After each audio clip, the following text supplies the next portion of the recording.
Well, this wasn't on my bingo card for today. Oh, this is interesting. I know a lot of us were like, hey, if Netflix gets a hold of it, they cool with Zach. You know. So an insider says that this would be the worst case scenario for DC if Netflix were to buy it. By Warner Bros. While it has been claimed that Netflix has emerged as a serious contender to buy Warner Bros. Discovery, concerns are growing over what a Netflix takeover would mean for the future of theatrical releases, especially for the DC movies. Yeah, I think I heard James Cameron ain't cool with it because he doesn't think that they would put the movies into theaters, or as many movies into theaters as they are supposed to or should. And I think Netflix even came out and said that they would continue to put their movies in theaters. So, according to The Wrap, an executive from a regional theater chain says Netflix gaining control of Warner Bros. Would be the worst case scenario. The fear? Netflix might shift major franchises like DC along with New Line's successful horror titles directly to streaming, skipping theaters entirely. But the encroaching bidding war for Warner Bros. Discovery has forced many to consider a future in which the company is in control of one of the premier theatrical studios in Hollywood history. Netflix would be the worst case scenario for me, one exec from the regional theater chain told The Wrap. About perspective, WB buyers positing the streamer could relegate everything from DC Films to New Line horror to streaming releases.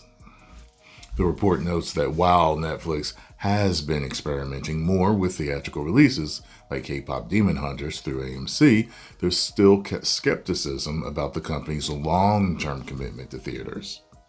Warner Bros. Recently found box office success with Weapons and Sinners, proving that there's still a demand for big screen experiences, not to mention Netflix's own K-pop was a big success. The Paramount, Skydance, and Comcast are still in the mix to buy Warner Bros. Discovery. Comcast and Netflix's bids are said to focus only on acquiring HBO Max and Warner Bros. Studios, not the full company. Meanwhile, theater chains and Hollywood insiders are keeping a close eye on how each suitor could reshape the future of DC Films, whether they land in cinemas or just on a homepage. According to what we were recently told, Trump, the Saudis, the Allisons, and even Dana White have a plan to reshape Hollywood to bring back big blockbusters into theaters. So, I would be cool with Netflix owning DC as long as they put all the releases in theaters and don't woke it up, and I think we'll be good. As long as they do those two things, I'm great with it. I get people's concern. I get people's long-term concern. I get that people, that they could change their mind because they're mainly streaming. They could change their mind. But I look at the fact that, Netflix started doing Netflix originals and they've made some good stuff over the years. A lot of other big companies, their movies were on Netflix. Then they all pulled out, got their own streaming services, and now Netflix makes a lot of their own original stuff, which has been hits, which has worked. So, with them starting to put stuff in the theaters, maybe they will do the same. You get it? So maybe they'll trend toward that while also streaming.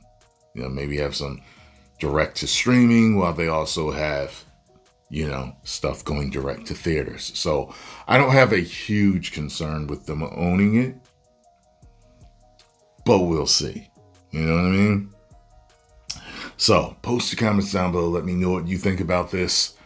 Do you have a concern that if they do buy that it could be that issue exactly as that insider said, that basically, look, they're probably going to make everything streaming and F it all up for big Warner Bros. Tent pole, big time movie theater releases. 10 million subscribers. Woo!